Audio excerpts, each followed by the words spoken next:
In the headline, Labour kicks his FEC Steps Down memo, demands consultation over minimum wage. Court orders Emefiele to forfeit $1.4 million bribery proceeds. Abuja Municipal Management Council to relocate traders and others from Apo Mechanic Village. And on the foreign scene, Kenya anti-tax protests marred by violence as President Ruto addresses the nation. Hello, welcome to News Updates on Trust TV. I am Lilian Ogazi.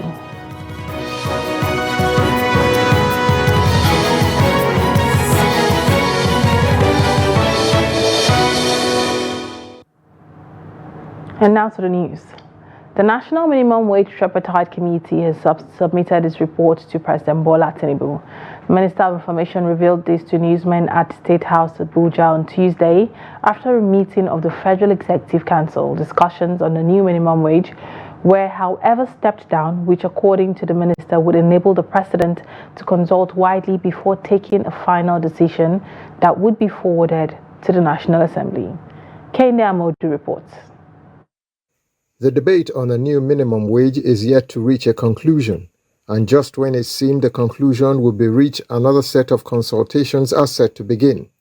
This time around, the President will be directly involved in the consultations. On the new national minimum wage, Mr. President is going to consult further so that he can have an informed position. Because the new national minimum wage, like I said, is not just an issue of the federal government. It affects the state governments, it affects the local governments, it also affects the organized private sector. And that is why it is called national minimum wage. It's not just an affair of the federal government. But all that is being done is to ensure the process is all-encompassing. But is this not a contradiction, seeing that the old minimum wage expired on the 31st of March? The minister thinks not, as he explains that the federal government will continue to pay wage awards until the new minimum wage is agreed upon and passed. Organized private sector and the government representatives reached an agreement which they forwarded to Mr. President. Of course, you know that the organized labor had an objection to that, but consistent with the way it should be done, the tripartite committee has submitted its report first to Mr. President, and then there was a memo to discuss that at the Federal Executive Council meeting. Developments on the new minimum wage were announced on the day Minister of Finance announced that the federal government was considering the issuance of a dollar-denominated bond in the second quarter of 2024 to attract foreign exchange liquidity and stabilize the naira. The International Monetary Fund has raised concerns that the domestic dollar bond issuance could exacerbate pressures on the naira and increase the costs associated with naira securities. But the finance minister explains that there is already competition from several Nigerians within and outside the country willing to invest for better interest yielding. The path to growth of the economy based on stabilizing inflation is projected to come down, and we can expect it to come down. A good harvest will help with that. Growth will help with that. The exchange rate is stabilizing, and with more reserves coming in, it will can be expected to appreciate. That will bring down interest rates or give a chance for interest rates to now come down, for the monetary authorities to ease off tightening as a way of squeezing out inflation. And that's the path to growth. And the Honorable Minister of Works, I'm sure he will take you through some of the core. The Debt Management Office is presently working on appointing advisors and determining the offer size, tenure, and pricing modality for the bonds issuance, with the target investors being local residents and the Nigerian diaspora. From State House Abuja, Kende Amodu, Trust TV News. Stakeholders and members of the House of Representatives Committee on Corporate Social Responsibility have differed on a bill for an act to regulate corporate social responsibility in Nigeria and other related matters. These divergent views came up during a public hearing on the bill on Tuesday in Abuja. The report. Chairman of the committee, Lilian Orogbu, expressed displeasure over the absence of telecom giants like MTN, Airtel, which she said amounted to treating the invitation of the parliament with levity, despite the enabling environment given them by government to operate. This will provide a common understanding of what constitutes responsible business conduct in the Nigerian context, outline mandatory and voluntary CSR practices. This will ensure a baseline for social responsibility while allowing companies to label their efforts to their specific circumstances.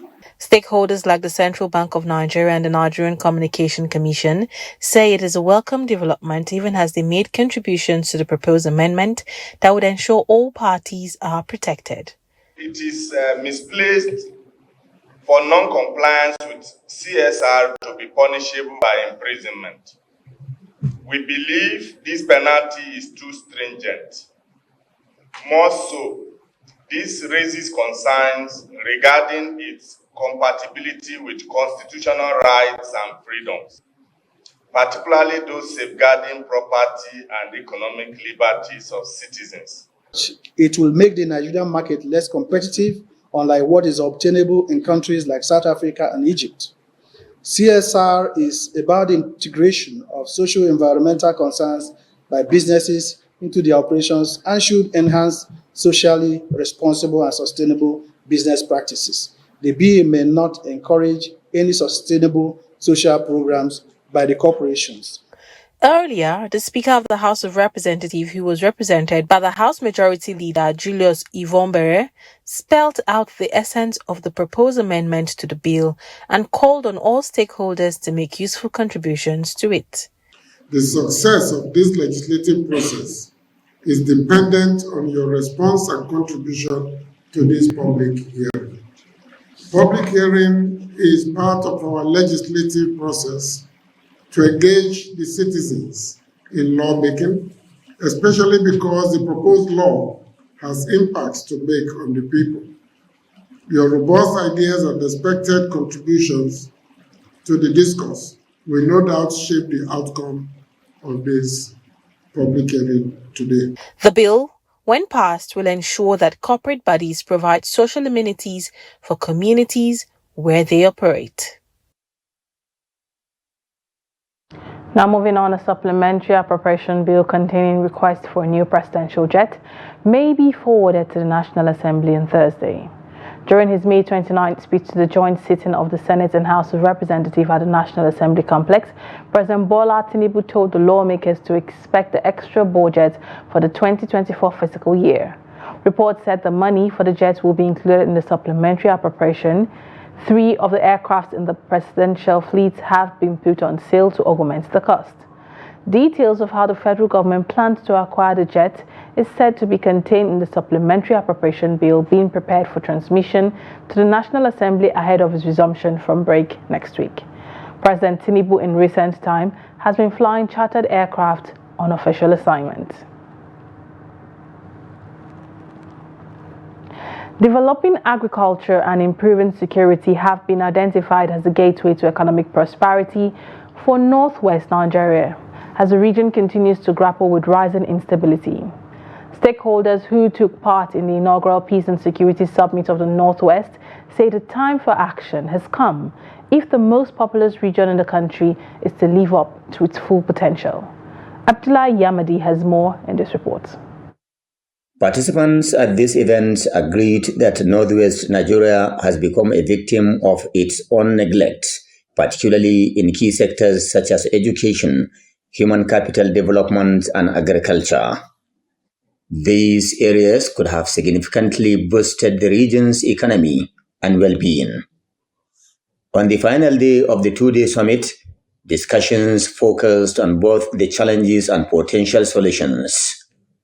Panelists identified the gaps that have plagued the region, leading to its rapid decline and instability over the years. Now, at the regulator section, we are able to trace out the root cause of these problems, and we are able to propose a solution to this. And now, in order why it is different from other conferences that at that same closing session, we are able to establish a standing committee between us, the development partners, and other stakeholders. Now, that standing committee will continue. We'll give them 3 weeks to come out with a roadmap on how we are going to implement all the recommendations of this conference.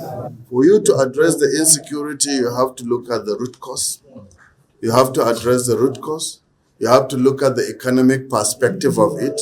Solving the problem in a kinetic way is another way, but essentially the most important and durable solution, a sustainable solution, is looking at the root cause and looking at the economic aspect of the whole issue. Because when you look at the criminality that is happening in the Northwest, it's not ideological, it's purely economic. Other stakeholders examined the historical evolution of the crisis and suggested that a holistic approach is needed to end insecurity in the Northwest region. They emphasized the importance of regional cooperation as a secondary measure, while stressing the need to identify and expose those within the region who are contributing to the problem. The Northwest is battling too many issues. The major one, which is security, without which we cannot make any meaningful progress. And therefore it came timely because we're concerned about people. As leaders, we can't just sit down and see people being killed left, right, and center without addressing these challenges. And that is the whole essence of this summit. Former Governor of Katsina State, Ibrahim Shema, advocated for a results-oriented approach to ending insecurity, emphasizing that there is no time to waste, noting that a significant portion of the population in the Northwest region is plagued by insecurity, leaving many without any means of livelihood. So when you are talking about international development, you cannot run away from the issue of livestock development as well. This you have to find a way to support the cattle rearer, the Fulani man. Because the Fulani man somehow feels neglected. That is the reason why they move oftentimes from the northern part of Nigeria to the southern part of Nigeria in search of pasture. Okay? Public commentators and security experts hope to see a paradigm shift from past conversations following the recently concluded Northwest Regional Summit on security. They aim to provide residents with some respite and an opportunity to pursue their legitimate means of livelihood. Abdullahi Ismail, Trust Television News, Katsina.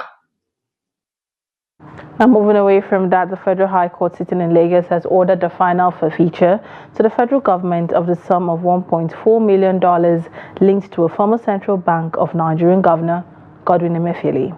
Justice Ayokunle Faji gave the order after hearing an application filed and argued by the Economic and Financial Crimes Commission, EFCC. The order has come a few days after another judge of the same court, Justice Chukwujeku Aneke, ordered the final forfeiture of over 12.18 billion naira in money and properties linked to Emefiele. At Tuesday's proceedings cancelled to the EFCC, Bilkisu Buhari Bala urged Justice Faji to grant the final forfeiture order of the money domiciled in an account number in Titan Trust Limited to the Nigerian government. The EFCC Council told the court that the application is pursuant to Section 17 of the Advanced Fee Fraud and Other Fraud-Related Offences Act No. 14/2006 and Section 44(2)(b) of the 1999 Constitution of the Federal Republic of Nigeria. After 15 years of conflict, the Apo Mechanic Village crisis has finally been resolved. The coordinator of Abuja Municipal Management Council, Felix Obua, disclosed this to journalists in Abuja on Tuesday. Also, the AMMC Federal Capital Territory Administration said it would commence relocation of mechanics and traders operating on road corridors and buffer zones to Wassa. In a meeting with 17 recognized unions and 16 others, Obua announced to the mechanics and traders in the affected areas that the FCT Minister Nyesom Wike has approved land in the Wasa community of Abuja for all the affected people to be relocated there. Apo Mechanic Village in Abuja has been plagued by several issues, including the threat of demolition and relocation by the FCT administration.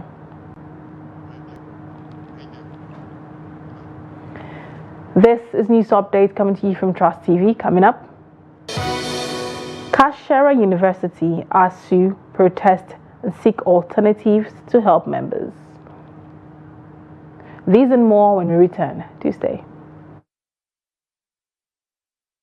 Exciting news coming your way. That's right. Starting from the first weekend in July 2024, we're bringing you something special. We're saying goodbye to Daily Trust on Sunday and hello to the all-new Weekend Trust. Every Saturday, beginning July 6, 2024, get ready for a richer, redesigned weekend reading experience. Weekend Trust will be your perfect weekend companion, packed with all the news, views, and analysis you love. Missing the Sunday edition? No worries. Weekend Trust will fill the gap and more. And don't forget, you can stay up to date with breaking news on our website at www.dailytrust.com. Mark your calendars for Saturday, July 6, 2024. Weekend Trust is coming out soon and you won't want to miss out.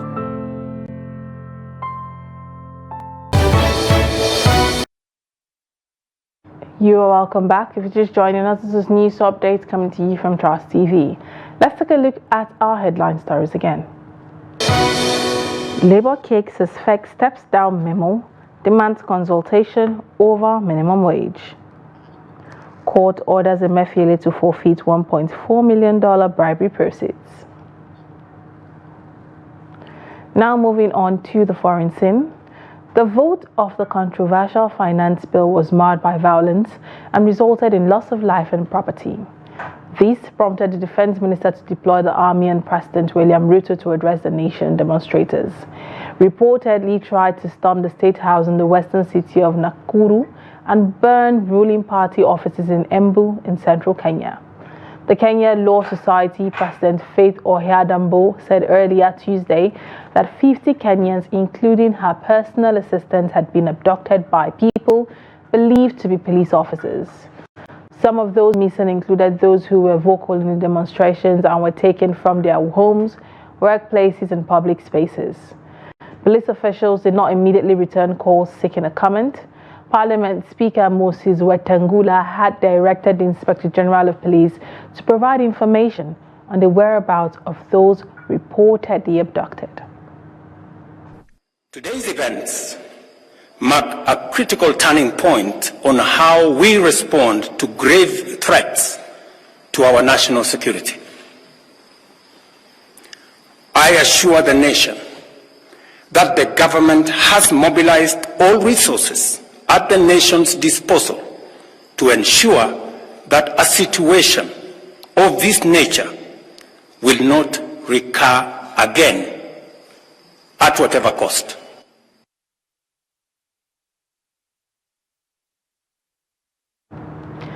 Meanwhile, in a bid to address the escalating violence in Haiti, Prime Minister Gary Conille held a press briefing on Tuesday welcoming the arrival of the first contingent of Kenyan police officers. The East African officers were greeted with appreciation and hope for restoring order in the country plagued by gang violence. Standing alongside the Kenyan officers, Conille reiterated the Haitian government's dedication to resolving these critical issues. He responded to a recent statement by gang leader Jimmy Shetsa, also known as Barbecue, who expressed willingness to negotiate with the government provided the gangs disarm and respect state authority. Conille indicated that the deployment of the Kenyan police would commence in the coming days. The country is going through very difficult times, but we are already committed to resolving the issues. We stand united in our commitment to support the Haitian National Police, to restore public order and security, to build bridges between our people and our nations.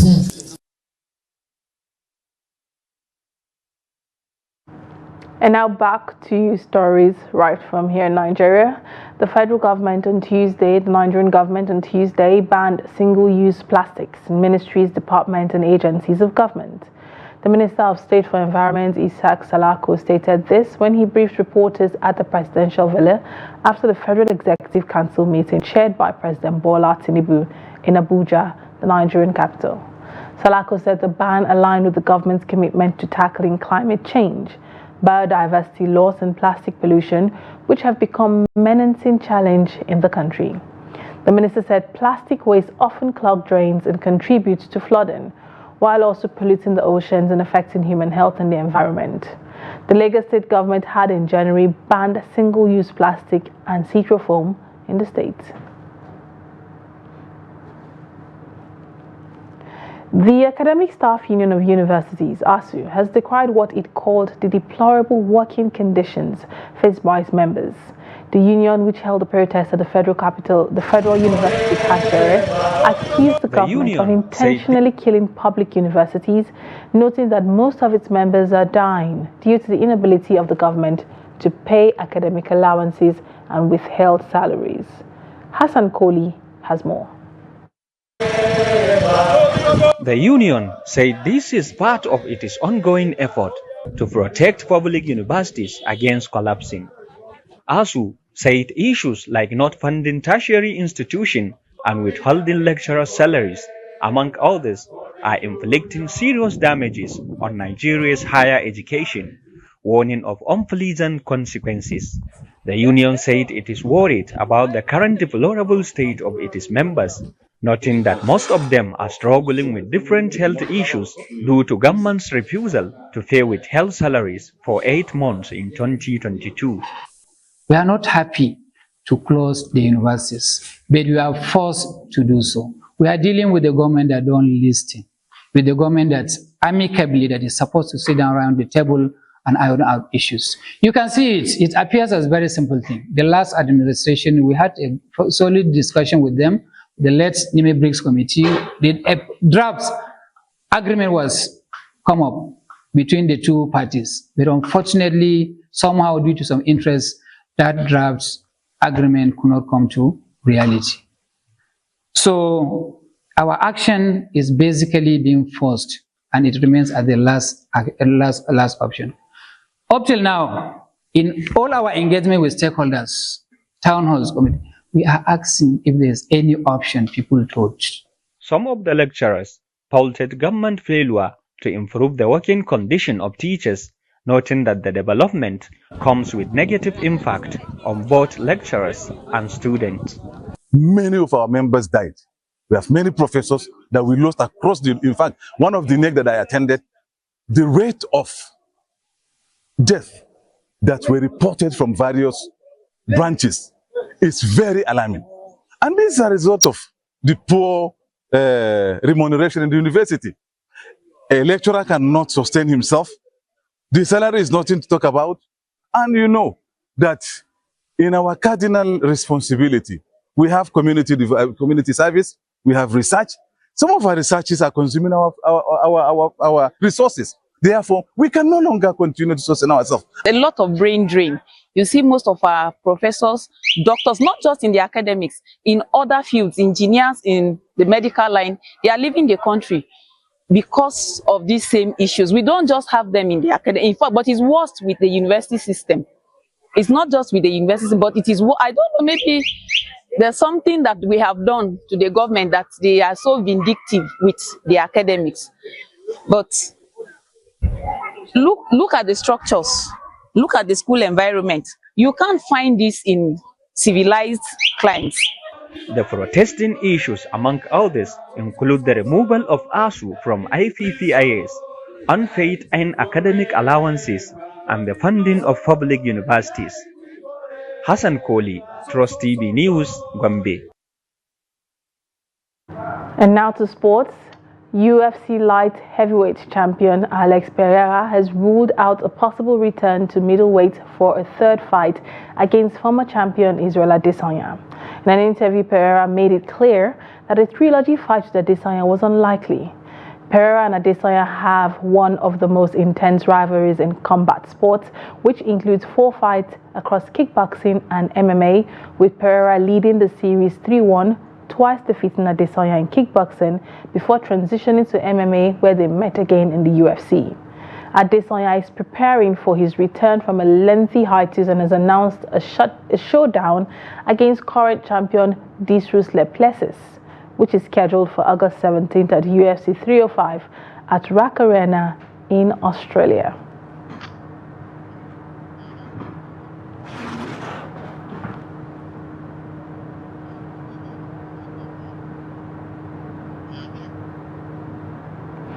With that, we've come to the end of News Update here on Trust TV. Do well to follow us across all our social media platforms for more news, programs, and documentaries.